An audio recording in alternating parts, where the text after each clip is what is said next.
Extra cheese. Okay. All right, welcome in. We're live. Have a seat. Don't mind the blue light. Here we go, blue light special. You got one life, for crying out loud. You might as well just give it all you got. The Deej, Dan Jourdan. Your daily dose of reality. Your daily dose of the Deej. I can't believe I'm saying this, but I need my daily dose of the Deej. I make the news. I don't watch the news. I'm a leader. The Sales Energizer, Dan Jourdan. Listen, don't worry how to sell, baby. Worry about why people buy. And it's fun. You don't need a 5-hour energy. All you need is the Sales Energizer. Just when I think it's not going to be as fun as the one before, each one gets successfully better. Success. What's the word I'm looking for? What's it going to take to get you into this car today, huh? And now, please welcome the Sales Energizer, Dan Jourdan. Boom! That's exactly it. Do that. Let's do that. Boom! There Boom. it is. I'm doing the sit-down arms in the air day today. That's how I'm rolling. I mean, I'm doing the toaster. Digging the background over there. You like that? Yeah, look at that. You're just now noticing that? Do you do that for all your guests? Only for the best. Only for the best. Ones That's right. Come on.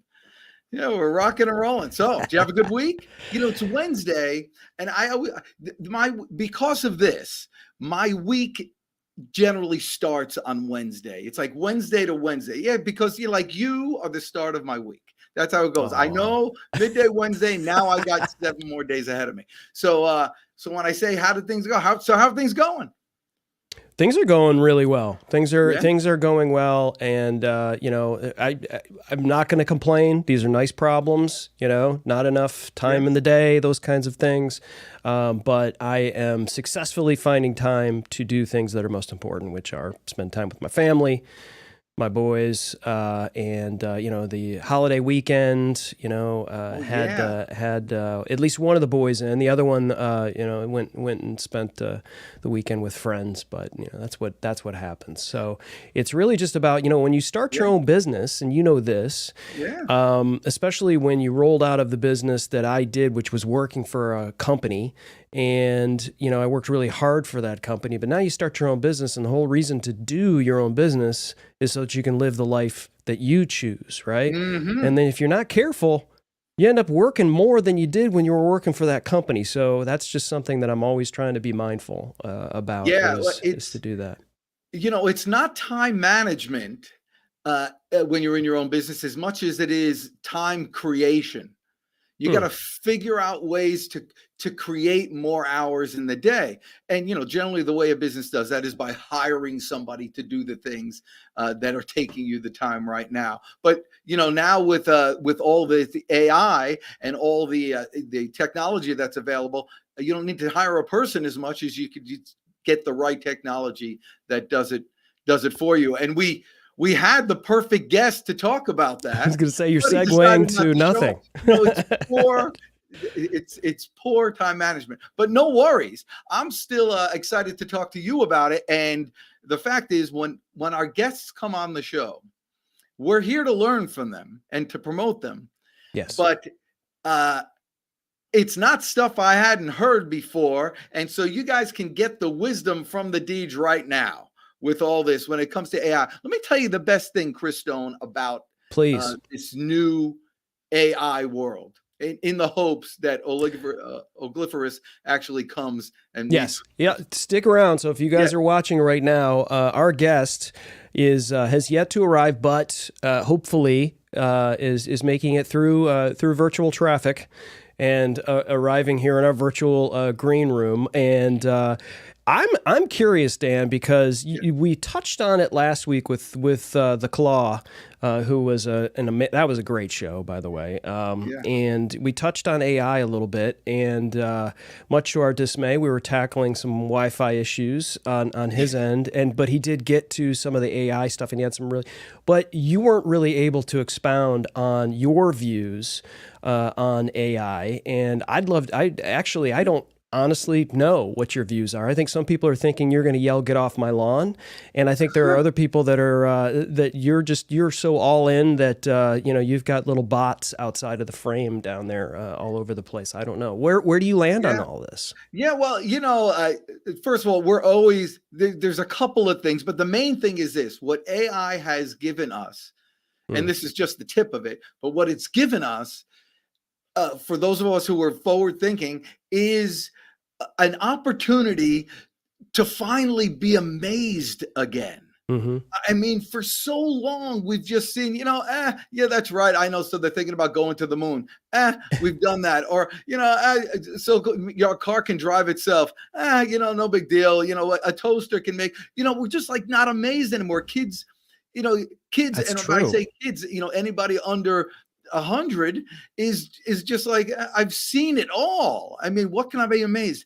And then you get on Chat GPT and you say something like, give me, the 10 homes in my current town that have just had flood damage, and their emails and their telephone numbers. And you're like, what the heck? Okay. Just happened. So you're using it for sales. So like in your case, insurance, right? In that example. Okay. Let's say insurance. Yeah. Well, or insurance, or, this is, you see what it is, there's three parts of marketing. There's your message, your marketplace, and the media. And the media is basically just the delivery system. And so, the marketplace is creating your list, and so that's what GPT can do. So you got to ask, what type of business are you in? So let's say you're in the bathroom renovation business. Okay, so you're in bathroom. So there are some events that take place before somebody says, I need to get a new bathroom, my bathroom renovated, something going on. Well, if you find that one of those things is they just got a new roof, sometimes if there was a roof, someone got a new roof, so there was a flood. And if there was a flood, maybe it was something with the bathroom or whatever. Things that work on each other, you could figure out what they are. And now you have the ability to kind of create your own lists.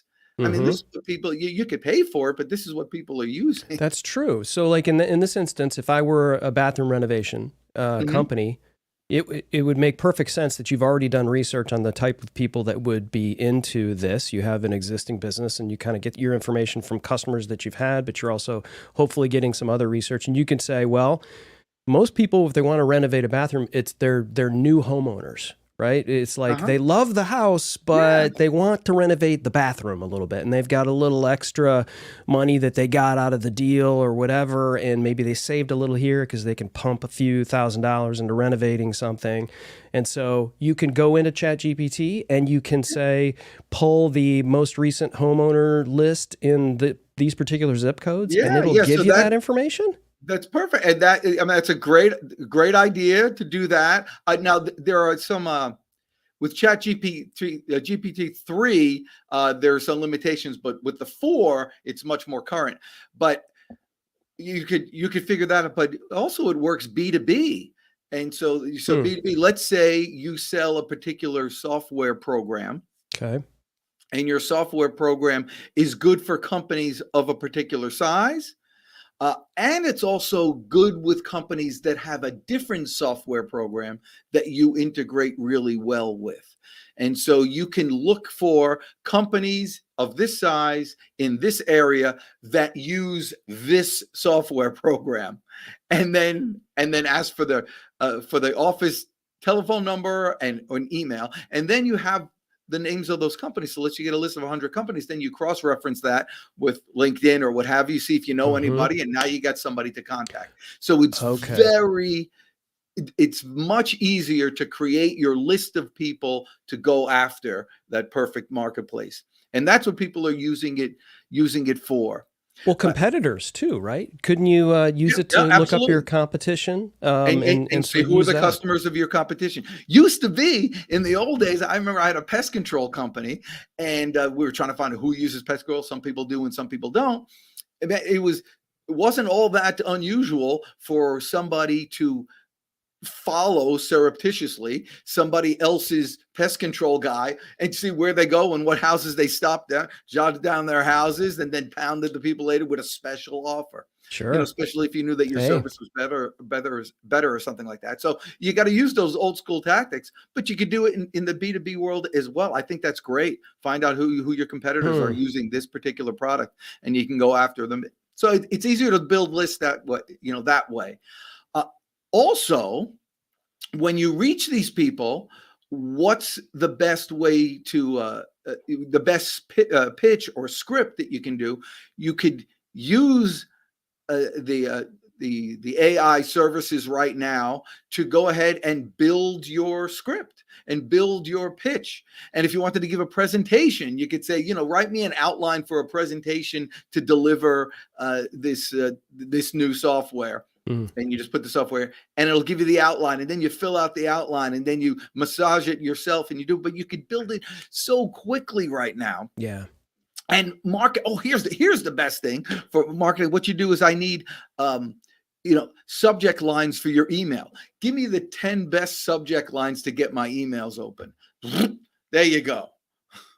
Regarding this. Okay, so this is where I was going with this is, you're asking that, right? And you're getting 10, but are you really using those verbatim? Are you using those, those 10, and are you using those, I think a lot of people, there's two reasons why people are jumping into ChatGPT and a lot of this shiny object AI stuff. Number one, it's the fear of missing out. They think, it's everywhere, and where do I even jump in? It's like this highway, and you got to go Frogger, to get to the other side. And there's that fear. And, I can't help you there other than you just got to start somewhere. And I think the other reason why is they think it's a way, to your point here, it's an easy button, right? I'm just going to ask it to write my blogs. I'm going to ask it to do my podcasts. I'm going to ask it to do, you could literally not even speak into a microphone and put out a podcast now. Oh, I know.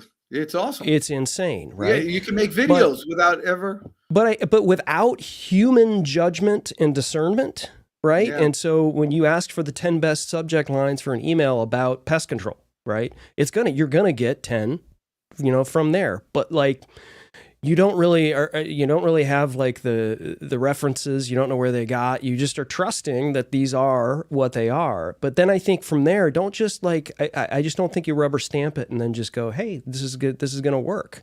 I think you still have to use that judgment and discernment, to make things better. What are your thoughts there? For certain, everything you're gonna massage and make your own, but. There comes a point where you just have to logically look at it and say, it's kind of foolish to think that I know better than 300 million people over 25 years inputting all this information, and it comes right out. It's crazy. Like the Elvis album, 50 million fans can't be wrong. Yeah, that's right. They just, you see how it all comes around to the king. Everything comes to you. I was listening to him yesterday. Which album?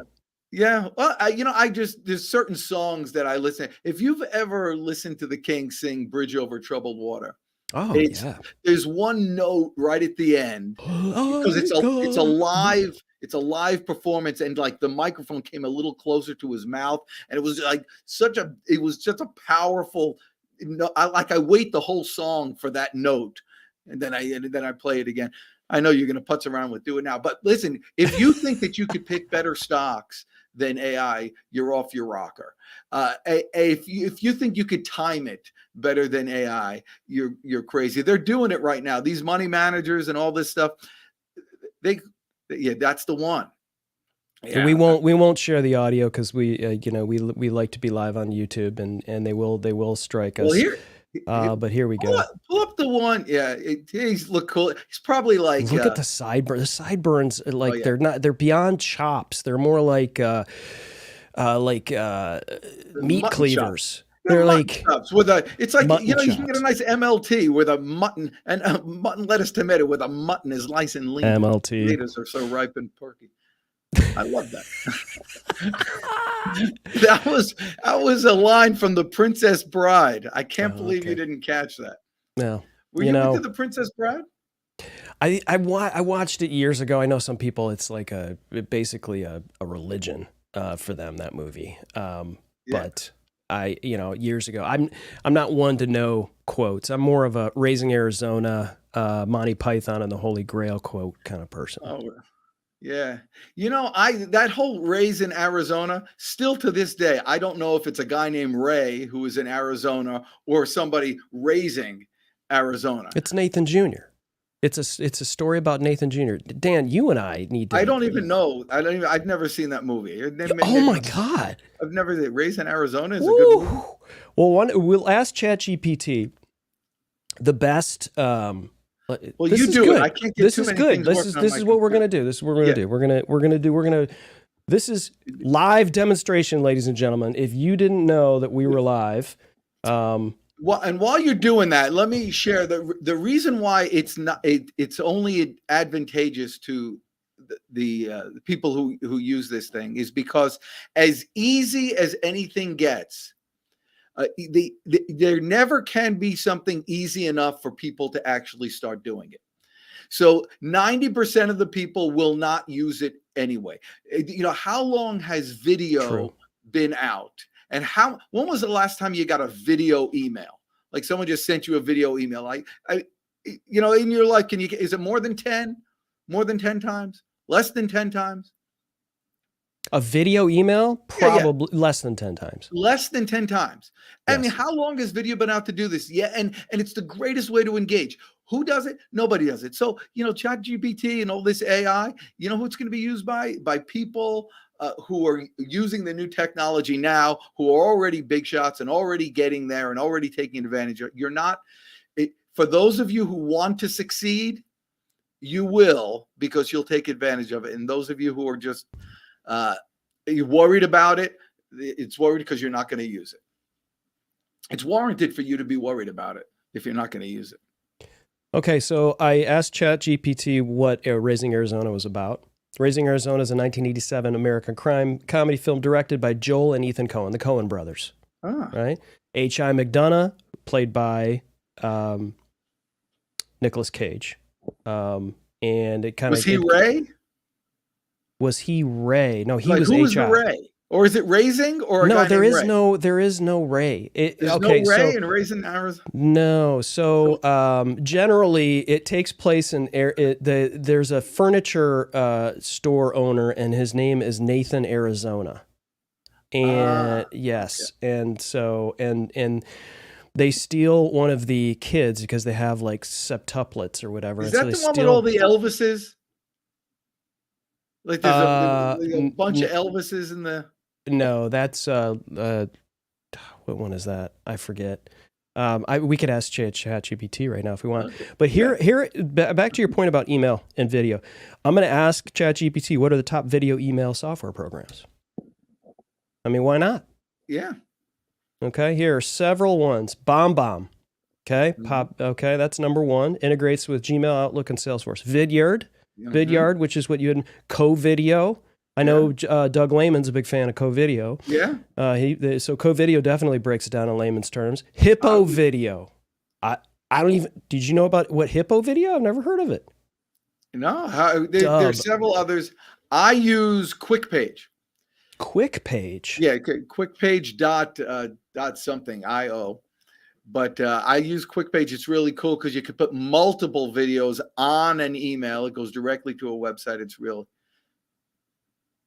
You can There it record videos using their webcams, upload pre-recorded videos, add captions, images, and text to enhance the message's impact.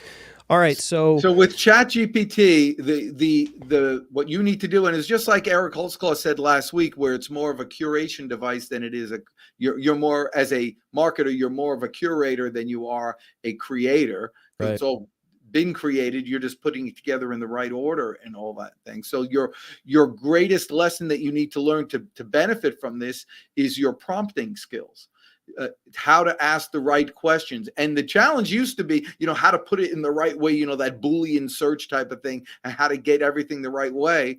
But now you have to like push yourself to really just ask exactly what you want, because it talks to you like a human. So you want to, instead of saying, what is the population of companies with this amount of people, you have to say, I need companies with between 500 and 1,000 employees in the Atlanta area who wear glasses. And it may or may not work, but you need to push yourself to think, oh, certainly they're not going to know this. They will. You'll figure it out. Now it is a little politically oriented in one direction. You think? Yeah, I'm not even going to go there, but if you play around with certain questions, you'll okay. Well, we don't have time to play around. We have serious fans here that are watching. So here's the other thing that I learned. This I learned from Pat Flynn as it relates to ChatGPT, and I'm just going to go ahead and pull this up again. So I just fed it. So what you do is you give it some information. So I just fed in your bio here from your website, Dan Jourdan, aka the Deej, self-described sales lunatic, and then it just sort of replies back and just kind of says, yeah, okay, that sounds like this person offers this kind of thing, and then I took an updated version and I pasted that in there, and then it says, well, based on this, it looks like he's an experienced salesperson, a prospector, and all of these things. Now, Dan Jourdan does a weekly live show with producer Chris Stone of Cast Ahead. I would put Cast Ahead fame, but it's really infamy now. That goes live on YouTube, LinkedIn, Facebook, and Twitter Wednesdays at noon Eastern. Okay? I'm giving it more information. Now we have all kinds of information, and it's going to spit out something that maybe it's going to reword, but okay, this is just for purposes of this. Now, provide me 10 ideal guests for Dan Jourdan Live. Look at that. Okay. I do not have the knowledge of the availability of preferences of potential guests. However, I can suggest some categories. Okay. This is good. Successful entrepreneurs who have built a profitable business from scratch. We had plenty of those. Sales leaders, experience managing. Okay. So here it's looking for more information about what you do. So you can take one of those, Dan Jourdan, take one of those and interviews. Say who and narrow it down to a state would be a perfect guest for the show. And then it goes from there. Well, here's what I got. Interviews guests that are the audience ranges from successful CEOs of various businesses. Let me move this over here. I can't quite see.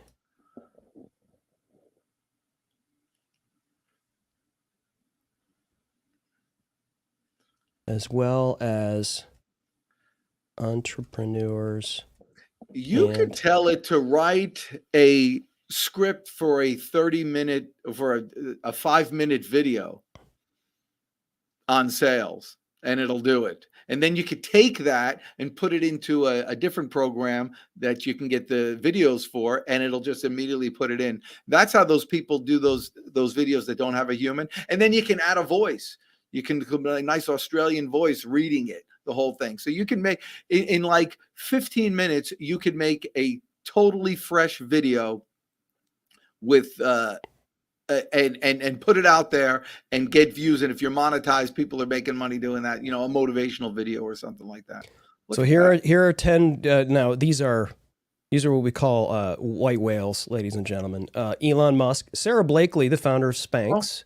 And you have 2 degrees of separation there because Laura Hodgson is close friends with Sarah Blakely. We had her on the pipe. So there's some Richard Branson. I mean, obviously, come on. Damon John, Sophia Amoruso, founder of Nasty Gal and author of the book Girl Boss. Gary Vaynerchuk. Tony Hasai, the founder and CEO of Zappos, the online retailer. Ariana Huffington, co-founder of Huffington. Okay, so these are big, right? These are big. Yeah, I'm Mark Cuban. You know what? There's one thing. So let's talk about that, about hunting white whales. Okay. White whale. They may or may not, but they may or may not come on, but you will absolutely gain respect for them for you trying the right way. So what if you did that? What if you went ahead and used one of those video services? What if you somehow figured out a way to get an email to their publicist or whatever it is and send an email, hey, we do a show over here. We'd like to have you on. I know you just put out a new book, which is great. I bought the book. It's right here. I've read it. I'd love to be able to interview you. 15 minutes. It'll be great.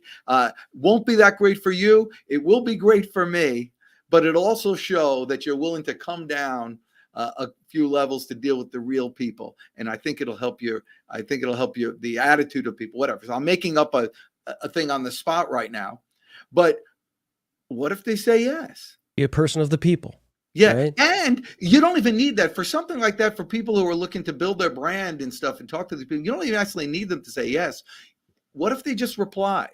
Now, for the rest of your life, you say, yeah, I got replied by Sarah Blakely. I got replied by this. And you could probably copy and paste it and you put it out. And this is what a cool person. It reminds me of, you and I are old enough to remember actually writing letters to people. Have you ever written a letter or maybe an email to someone that you were a fan of that you wanted to just say something to, and then when you get a reply, oh man. Yeah. And even if it wasn't it probably isn't when you write the president and you get a reply and it says, President Joe Biden, it's like, it really wasn't him. But the handwriting isn't shaky enough. Okay. So the problem, you get to a certain age in your hand. My dad used to have the most beautiful handwriting. It was all like flowery and like he had an H in his name, and the H was just like, it looked like it was written with a quill pen. It was beautiful. And at the end of his life, it was like he would scratch something there. You never knew what it was. Gone are the days of calligraphy. But yeah, I even remember we used to write baseball players. Oh, absolutely. Yeah, you would send them your card or you would just, and they'd send you a letter back, and it was. And sometimes they would autograph the card and send it back. Yeah. And sometimes they give you they always give you a picture. Musicians. I wrote Kiss. I wrote, all of those, all your favorite bands, and even like unknown bands at the time. You would see like they would say we have a demo or whatever, and you'd send $5 to get their cassette demo, and they'd write you a handwritten letter, and it's like that's cool. That's a nice touch, right? Right. And then you keep it, and then you bring it to like the concert, and you show it, and then whatever. I bring it to the concert. Yeah, you never did that. Well, whatever. That's we talk with Joe Miller does that. He still writes handwritten letters, and it works like a charm. It's the greatest thing. You can do that and send gifts, even if they know that you're doing it just for attention. Mm-hmm. It still works. Still works. And I know you wrote a book, 3-4 years ago, called Sales Proverbs. Proverbs. Right. By the way, that's a great book. I can't believe. I can't believe you don't even talk about it I don't anymore. even promote it or anything. My suggestion for your next LinkedIn video is I have to do another. Is to open up sales proverbs. Yes. And use a sales proverb. That's right. Because I keep coming up with proverbs. Here's a new one I came up with. Ready? So a boy is confident. A man is certain. Dang, that's good stuff. You just got. Wow. I mean, there's a total difference. Do what's required, not what feels good. I'm not telling you to do the greatest thing in the world. I'm saying just do what's required. You want to be great at something? Do what's required. You know what it is. You got to pick these things up. Here, how about this one? This was today. Your outcomes are more important than your beliefs. Someone comes to you with an idea, a new software program. They said, listen, I really think this will work well for you. But I say, listen, I don't care what you think. I don't care what I think. I care about the outcomes. What outcomes should I expect? And therefore, I'll know when if it's successful or not. Either one is fine out. But your beliefs mean nothing to me.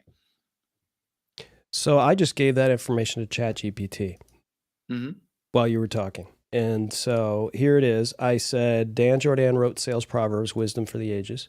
That's interesting to know. Kind of very generic. Proverbs are short. We already know that. It's probably, and it basically said, it's written by Dan, who's a sales expert. So this is probably contains a collection of sales-related proverbs and wisdom. Well, they're not wrong, right? And so I typed in, your outcomes are more important than your beliefs. And look at this. We have almost like a little blog on it. Oh, really? Look at that. So there's my blog for tomorrow, and I'll make a video on that. Boom. Boom. I mean, that's all you need to do. So the only thing you have to do after that is actually do it. Overall, the statement, your outcomes are more important than your beliefs, encourages us to prioritize action and results over mere belief or intention, and to focus on achieving tangible outcomes in our lives and businesses. That's not bad. Not bad. So, what I would do is put it in my voice, right? You wouldn't say it like that exactly, right? You would say it, and then you'd probably say, go get him today or something at the end. Yeah, right? that's it. But, I wouldn't say anything. So when you, for Sunday, for Easter, did you have the whole family over for dinner? Did you do something like that? The family was together except for my oldest. I see. Okay. Well, when you guys have dinners and you're, Rodniximo. Rodniximo's calling. Who's Rodniximo? Steve Rudnick. Oh, okay. So this is what happened with Steve Rudnick. He's just a good guy and a very, he's just like a normal guy. He's just nice. He was just a good friend. And Rudnick in one grade, I guess we were in 10th grade, and we had to, for a certain teacher, build a business. And so he invented Rodniximo Pizza.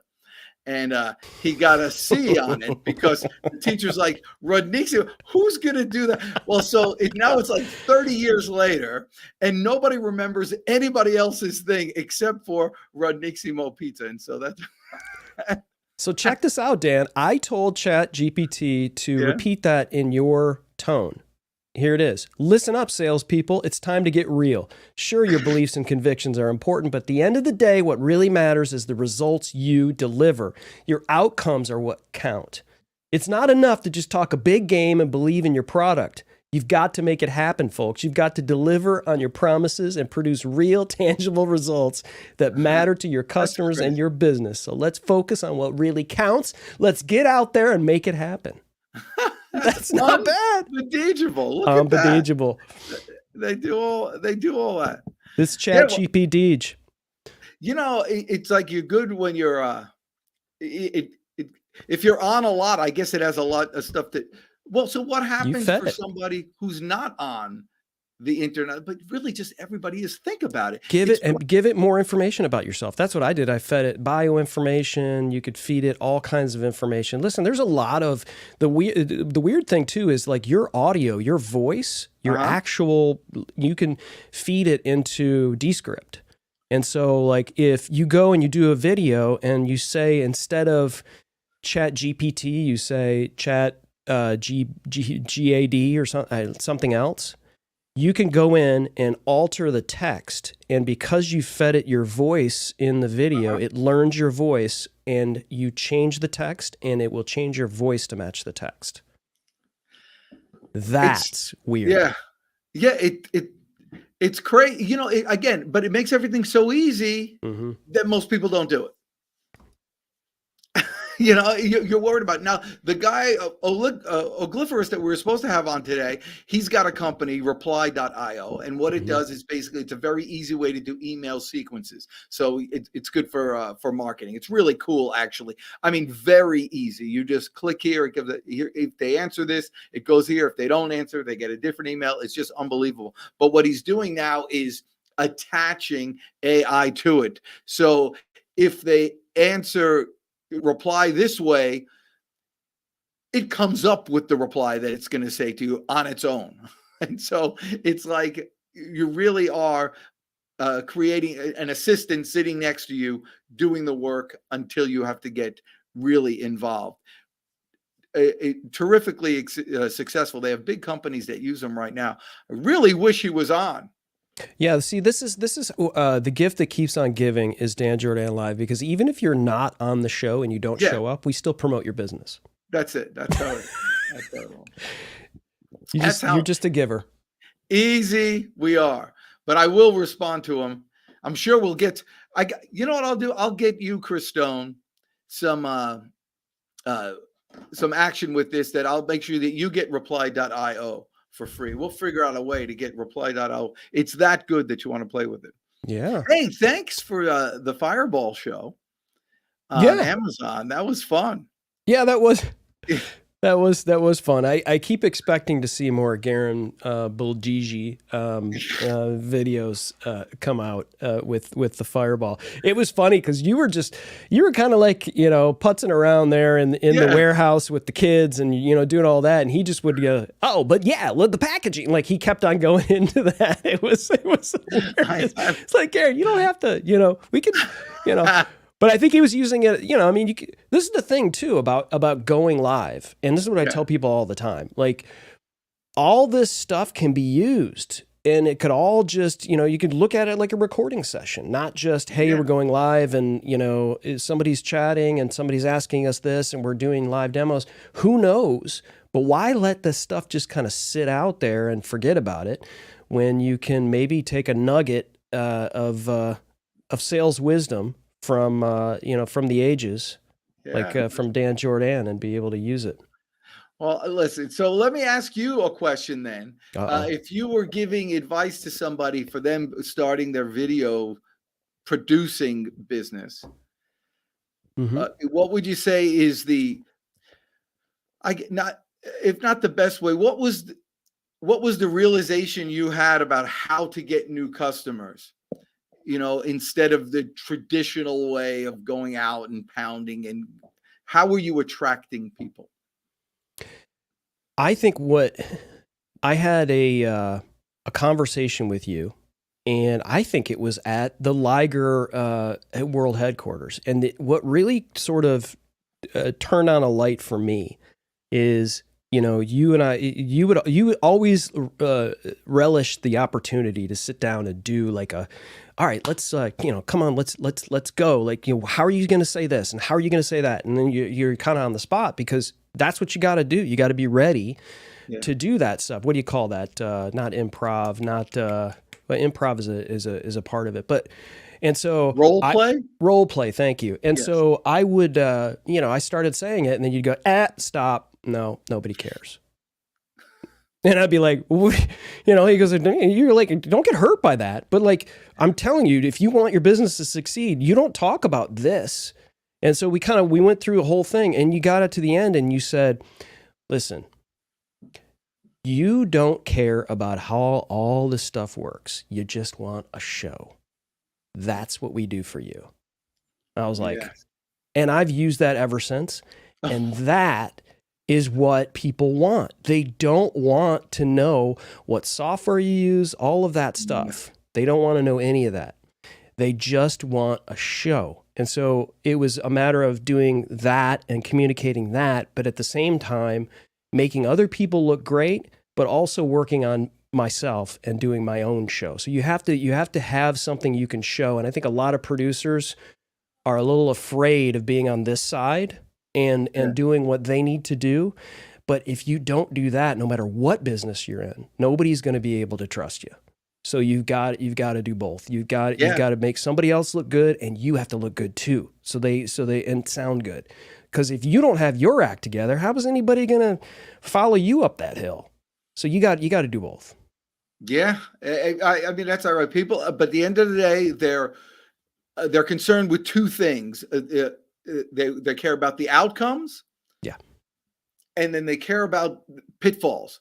They want to avoid the pitfalls. You know, they want it to be smooth, but they care about outcomes. So if you could basically say that, I help people just like you avoid the pitfalls in creating a show so you could have a show that people can be proud of, something like that. And so you're just, they don't care how, but do you use this and that? And if somebody asks you that, you know, what kind of cameras you're using, what do you could say, listen, I can answer that and I'm more than happy to do that. But let me ask you a question first. Do you really care? Yeah. Like, do you really care what I use? Yeah. And so and the other thing you taught me is that, you know, people will come to you and try to get the information because they want to do it themselves. And so I need to learn how to disqualify people as much as I qualify them. And I'll say to them, I'll just be upfront. Listen, you could probably do a show yourself, just getting this information and just spending, you know, amount of money it costs to do an Xbox. You can get yourself a decent webcam, a decent microphone, treat your room, get some fluffy stuff in it, start your own show, get a subscription to StreamYard. I can just give you that and you could do your own show. And it probably would be pretty good. Yeah. You know, and you may just be fine. But I've gotten clients where I've told them that and they're back in 6 months. Yeah, I did my show and then I quit. Yeah. I did 4 episodes and I don't want to do it. Okay, yeah, let's talk. Yeah, people, you almost want them to do that. Go ahead and do a couple of shows. When you do a show yourself, you have the setup and all that stuff, and you have, you know, your whole room and all that. And then you have the nerve, and then you have nerves, you know, you're like, oh, now I got to do this. Even I get nervous before a show. You know who else? Me and Elvis. That's it. I heard, I was like, why do I even care? I'm just doing this thing. And then I read somewhere that Elvis used to get nervous before shows. And if the king could get nervous, too can the Deej. I actually get nervous even as a remote producer if I'm not on camera for clients that I have. I actually get a little nervous. Yeah, every single time. So here's the thing. Then I think of, and I do this in sales also. I think of Patton and one of my favorite quotes, and he said, "When in doubt, attack." This is so good. And I do that. And I think that every time. Like, should I go into that house? Should I go into that business or not? Should I? And I'm thinking, I'm doubting it. I'm like, oh, damn straight I am. And then you just go, you know, when in doubt, attack. Chris Stone. All right there, Patton. That's all we got. So listen, for those, for the dozen or so people over the next 4 or 5 years that saw this show, I just want to let you know that improv is actually possible and fun when you're with people that you like. And if you're in sales, the best thing you can do to improve your sales and your career and your life is to like your customers, like your prospects, and do business with those people that you like, and don't do business with people that you don't. That way, every day you wake up and every day is the same day. They're all holidays. And I stole that completely from Jeffrey Gitomer. So I have to give him the credit for it. He used to end his speeches that way, but it just fit the moment. So I had to steal it. But I appreciate you, Chris Stone. And we're going to finish the day strong. And you know who I feel most sorry for? Olegovsky? Glyphorus. Exactly right. Yes. Oleg, who's really a decent and a fine man, and something must have just happened today. Sure. And so I wish him well. And reply.io is going to get a new customer from me eventually. Chris Stone, thank you again. And for Thanks, those of you Deej. watching, you're the best. I'm the Deej. Let's go get him today. Go get him.